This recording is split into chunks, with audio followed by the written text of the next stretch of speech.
Dans le reportage, c'est justifié d'une manière assez compréhensible sous l'angle de la pédagogie de l'époque, parce qu'apparemment c'était pire à cette époque-là. Et donc lui, le prophète ou Dieu, ou les deux, ont diminué progressivement les droits à l'esclavage et au VSS. Après, je sais pas, j'ai pas lu le Coran.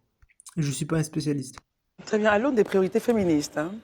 Marius Comoré. Vous dites derrière le mot féministe, on imagine donc l'agressivité de femmes acariâtres, vindicatives et seules. Cliché sexiste qui aurait dû en alerter plus d'une. Vous vous adressez particulièrement à qui? À vos sœurs africaines? Non, ce que je dis, c'est qu'effectivement, quand on essaye de diaboliser en fait, un mouvement d'émancipation, c'est jamais bon signe. Vous avez évoqué le fait que je sois engagée contre le racisme en France. Moi, je sais qu'en France, les antiracistes aussi, on les diabolise. On va faire croire qu'ils sont contre les Blancs, qu'ils sont vindicatifs, qu'ils sont violents, alors qu'en réalité, ce à quoi ils aspirent, c'est tout simplement à l'égalité, au respect. Et je pense que même dans l'histoire, les mouvements contre la colonisation étaient diabolisés de la même manière. Donc l'image de la féministe aigrie, méchante, etc., c'est une image sexiste, seule, alors qu'en réalité, le féminisme, c'est la solidarité, c'est la sororité, c'est quelque chose. Sororité. Tu parles de diabolisation, mais ce serait un peu plus rassurant de dire que ces cas existent bel et bien, même s'ils sont minoritaires. Ce qui a toujours nourri les luttes en faveur des droits des femmes. Croyez-vous véritablement à l'égalité entre l'homme et la femme? Je crois profondément à l'égalité de tous les êtres humains entre eux, oui. Égalité devant la loi, mais égalité physique? La question intéressante. Égalité... Il y a des femmes qui sont plus fortes que des hommes, il y a des femmes qui sont moins fortes que des hommes. Je pense que, par exemple, Serena Williams est plus forte que la plupart des hommes. Il y a beaucoup d'hommes qui ne peuvent pas vivre rivalité, mais je pense que la question, ce n'est pas seulement la physionomie et le physique, c'est la question sur simplement du respect. Et je pense que égalité, ça ne veut pas dire identité, ça ne veut pas dire qu'on est identique, ça veut dire que chaque individu, en fait, est différent. Et parmi les individus, il y a des gens qui sont plus ou moins forts physiquement, plus ou moins grands. Pour autant, on doit vraiment obtenir la même considération devant la loi. J'aime bien ce qu'elle dit, mais je ne sais pas si elle dit ça pour esquiver la question délicatement. Ou peut-être qu'elle est evopsy blind. Elle peut avoir ses qualités et ses défauts d'être evopsy blind, c'est-à-dire aveugle face à la psychologie évolutionniste. J'ai l'impression que sa posture, c'est de dire que la loi, elle aussi, est evopsy blind, et donc qu'il est plus prudent de s'en tenir à la loi pour éviter le choc entre la loi et les arguments scientifiques non consensuels quand tu dois te justifier devant un tribunal. Et comme elle est connue pour traîner ses adversaires au tribunal, ça lui permet une totale cohérence avec ses principes. Après, peut-être qu'elle croit tout simplement pas à la théorie de l'évolution ni à l'évopsie, je sais pas. Merci Marius. Docteur Marie. Quelle analyse faites-vous, vous qui évoluez dans 3 milieux? Je veux dire que vous êtes originaire du Sénégal, n'est-ce pas? Et j'ai vu que vous étiez chercheuse attachée à un centre de recherche à Georgetown. Ça veut dire que vous fréquentez le milieu anglophone et vous êtes française. Donc ça vous fait 3 cercles. Quelle analyse faites-vous de la perception du féminisme dans ces 3 sphères-là? Qu'est-ce qui les différencie? Quels sont les points de similitude? Alors je pense que ce qui est similaire, c'est vraiment la volonté commune de permettre aux femmes d'avoir leur propre voix et de parler depuis elles-mêmes. Ce que je constate un peu partout dans le monde, c'est qu'il y a une montée des autoritarismes et qu'il y a aussi une remise en question des droits des femmes. Par exemple, ce que je peux dire au Sénégal, c'est que les femmes n'ont jamais été aussi mal représentées dans le gouvernement, alors que c'est un pays où il y a toujours eu de... Pardon ? La Gambie également ? La Gambie, il y a eu un problème assez grave il y a 2 ans, c'est que la loi qui interdisait les mutilations sexuelles a failli être abolie et il a fallu la mobilisation de féministes gambiennes pour que finalement elle ne soit pas abolie. Donc en fait, même quand des victoires sont obtenues, parfois il y a le risque en fait que ça tombe. Et aux États-Unis, on voit qu'avec Donald Trump, avec son entourage, les femmes ont perdu de nombreux droits et que c'est un pays qui est en train de basculer vraiment dans un régime autoritaire. Et puis la France, je pense que vous savez qu'on est pas très loin de basculer vers l'extrême droite et l'extrême droite n'a jamais été l'amie des femmes. Donc effectivement, il y a des points de vigilance à avoir partout dans le monde, quels que soient finalement les mouvements qui existent sur le terrain. Elle s'exprime trop bien. J'aurais pas dit mieux. Chapeau. Petite relance, Dr Marie, Élisée. Oui, je voudrais rebondir sur sa suite pour dire qu'après un tel développement, selon vous, quel devrait être, je vais dire, quel devrait être selon vous ce féminisme-là qui soit adapté à la complexité aujourd'hui de cette société contemporaine-là? Je pense que c'est un féminisme déjà qui doit être décolonial, donc il ne doit pas considérer qu'il y a des voix de femmes supérieures à d'autres. Je pense que par exemple pour moi, quand je viens en Côte d'Ivoire, l'important c'est l'humilité et c'est l'écoute. C'est-à-dire que moi je suis venue ici apprendre. Je ne suis pas venue donner des leçons aux femmes ivoiriennes, mais je suis vraiment venue apprendre d'elles et les entendre. Et je pense que l'inclusivité, c'est le fait de justement tirer de nos expériences singulières des enseignements qu'on peut après effectivement utiliser pour comprendre en fait les mécanismes patriarcaux, sexistes à travers le monde. Donc je crois qu'aujourd'hui l'inclusivité... Permets-moi de te couper comme un misogyne malotru. Cette fameuse histoire de pédagogie interculturelle dont je parlais tout à l'heure. Heureux d'apprendre que c'est aussi ton point de vue.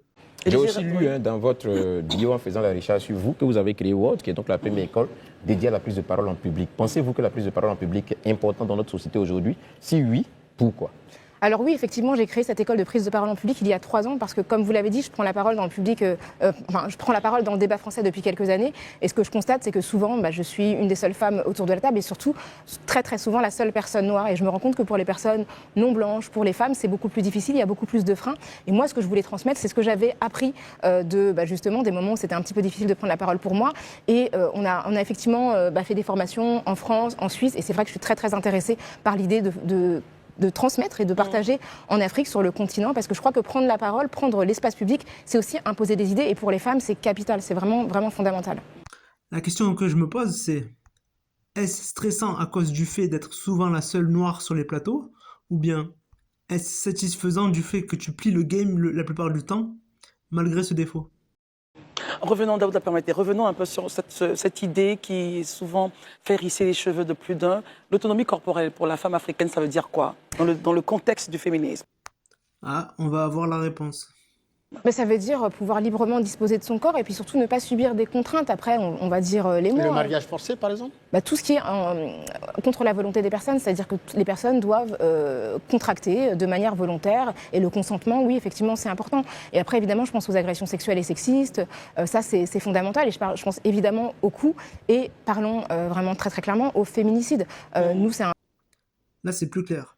c'est un fléau qui existe partout dans le monde. Ouais. Les Nations Unies l'ont décrit comme un fléau qui intervenait vraiment à une fréquence absolument désolante. Il y a une historienne qui s'appelle Christelle Tarot qui a écrit un très gros ouvrage qui s'appelle Féminicide, qui porte aussi dans cet ouvrage des voix de femmes africaines.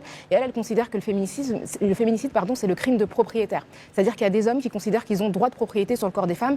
Et c'est pour ça qu'ils se permettent de les abuser et parfois même de les tuer. Et ça, c'est un phénomène sur lequel il faut vraiment avoir un mot important parce que c'est absolument désolant. Et aussi c'est la question de comment on ne stigmatise pas les femmes. C'est-à-dire que quand les femmes sont agressées, souvent c'est leur comportement qui va être étudié, on va se demander comment elles étaient habillées, ce qu'elles faisaient là, alors que la réalité c'est que souvent ce sont les hommes qui abusent de leur pouvoir sur elles et ce sont eux qu'il faut questionner leur comportement et leur présence à cet endroit. Très clair. Daouda? Non, en fait, Kaya, moi, je la suis depuis très longtemps. Sur les médias, je la vois se battre, souvent avec quelqu'un que j'aime bien, techniquement, pas dans sa notion des choses, je parle des émots. Oh. Oui, je sais. Donc, quand je parle des émots, non, c'est que techniquement... Idéologiquement, ça va pas. Non, idéologiquement, je suis vraiment pas avec lui. Mais techniquement, dans la rhétorique, j'aime bien sa rhétorique. Fasciste. Non, je plaisante. Mais la première question que je vous pose, c'est... En fait, comment est-ce que vous arrivez à gérer la violence numérique et les attaques personnelles à votre endroit? Parce que je sais qu'il vous a déjà attaqué et beaucoup d'autres personnes aussi vous ont attaqué. Comment est-ce que vous gérez les attaques personnelles? Première question. Et la deuxième question, c'est juste une caricature, même j'ai envie de dire une boutade. On parle de féminisme et tout ça. Mais quand Rokhaya va au restaurant avec... elle a un date à un restaurant, elle paye sa part ou pas? Boutade réussie.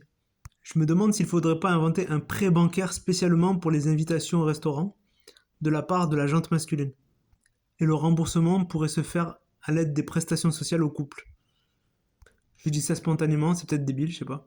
Alors, 2 questions. La première sur comment on gère l'agressivité, c'est pas facile. Ce qu'on sait, c'est documenté par les instances internationales, c'est que dès lors que une femme prend la parole dans l'espace public, elle est exposée à beaucoup plus de violences, du cyberharcèlement, des menaces de viol. Moi, j'ai été une des premières personnes en France à faire condamner quelqu'un pour menace de viol en 2013. Le mot de cyberharcèlement n'existait même pas. J'ai fait condamner une autre personne pour menace de mort à caractère raciste. Donc, c'est vrai que mon quotidien sur les réseaux, c'est de recevoir énormément d'injures. Et les injures sont amplifiées par le fait que je sois une femme noire et effectivement musulmane. Donc ça, c'est pas facile. Je vais le reconnaître. On essaie de bien s'entourer, on essaie d'avoir une bonne hygiène de vie et puis on attaque, on porte plainte quand c'est possible. Ce qui est difficile aussi, c'est vraiment le discours public, donc des intellectuels qui vont s'en prendre à moi, qui vont m'accuser d'un certain nombre de choses. Donc j'ai intenté pas mal de procès, parfois je gagne, parfois je perds. C'est pas simple, ça demande de l'énergie, ça demande des ressources matérielles et mentales. C'est pas simple et c'est vrai que je dis souvent aux gens qui s'engagent dans la sphère publique qu'il faut savoir que les gens ne sont pas prêts et n'ont pas envie d'entendre, notamment des femmes noires, dénoncer les oppressions telles qu'elles existent. Oh là là, quelle guerrière. Veux-tu m'épouser? Puis après, la question du date, je suis mariée, donc la question ne se pose plus. Oh, dommage, j'aurais essayé. Aujourd'hui, en ces termes, mais chacun paye selon les circonstances. Mais je crois qu'il n'y a pas de règle, en fait. Chaque couple établit ses propres règles. Et Non, la je question, crois qu'il y a pas de- la question avait un vraiment- double sens en fait, Rokaya. Parce que généralement, on parle de féminisme, généralement, on parle d'égalité et autres. Sauf que sous nos yeux ici, notamment, je veux dire en Côte d'Ivoire, le féminisme, c'est dans un sens en fait.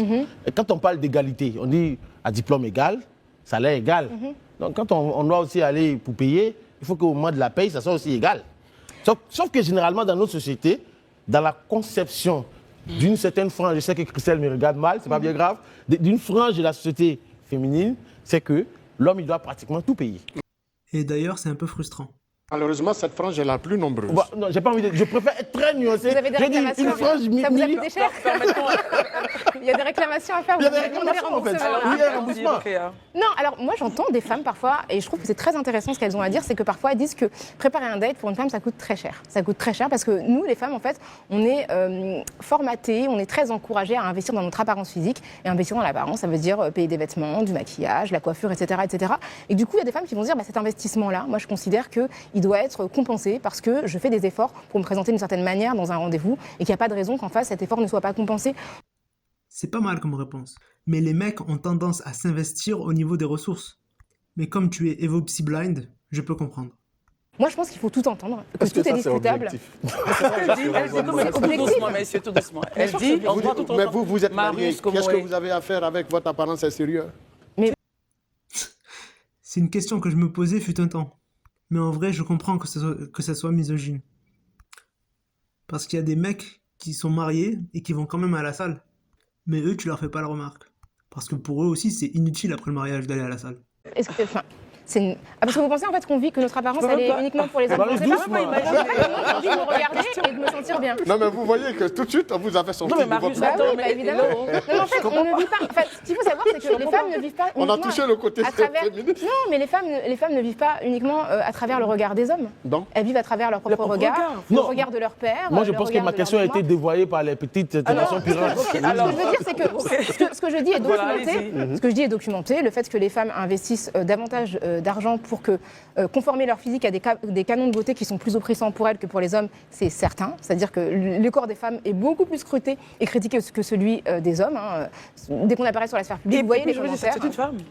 C'est une femme qui doit, voilà, c'est une femme. Et Non, la et femme je doit pense que pouvoir- c'est- Rokaya, C'est je pense qu'on est en train de partir vers la fin, mais Non, juste on a petite terminé, Daouda. précision rapide.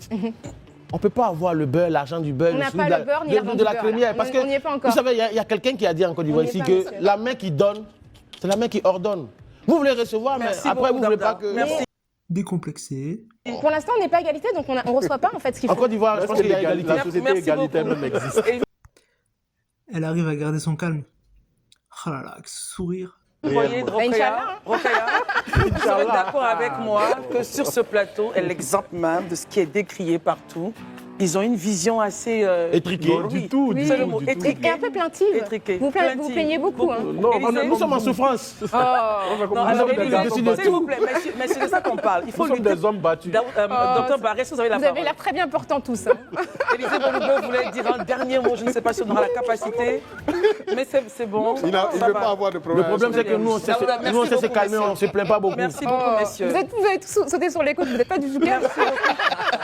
Il n'y a aucun calme ici. Merci beaucoup, Rokia, d'être venu Merci à partager vous, c'est un votre plaisir. vision du Merci. féminisme. Et bravo à vous pour vos différentes actions. C'est très, très bien. Merci beaucoup. Moi, en tout cas, je vous encourage. Merci à vous. En plus, Non, elle est- pas elle- vous, elle est l'encouragez, le chroniqueuse, elle est plateau chroniqueuse Non, sur- moi, j'ai beaucoup elle est d'admiration pour chroniqueuse vous. sur hein. des chaînes de Et télé c'est et de ça, vous radio n'avez à pas la la France. parole et vous la prenez. C'est ça Non, qui c'est est- parce qu'on C'est c'est parce qu'on a... Vous savez, ça s'appelle le mansplaining en fait. Des hommes qui expliquent à une femme compétente des choses qu'elle sait mieux qu'eux. Bah, C'est marrant, quand ça sort de la bouche de Marlène Schiappa, c'est ridicule. Mais quand ça sort de la bouche de Rokhaya Diallo, c'est stylé. Elle n'a pas répondu à tous les questionnements que je me suis posés. Je suis donc tenté de lui mettre un 17 sur 20. Mais son charisme est tellement fort qu'elle mérite un 19 sur 20. On va même lui pardonner l'anecdote sur les pansements, qui était légèrement ridicule à mon goût. C'est la fin de cette vidéo. Merci de mettre un pouce vers le haut, de voter de Villepin. Pour les commentaires, soyez courtois. Influencez-moi car personne n'a le monopole de la vérité. Bye.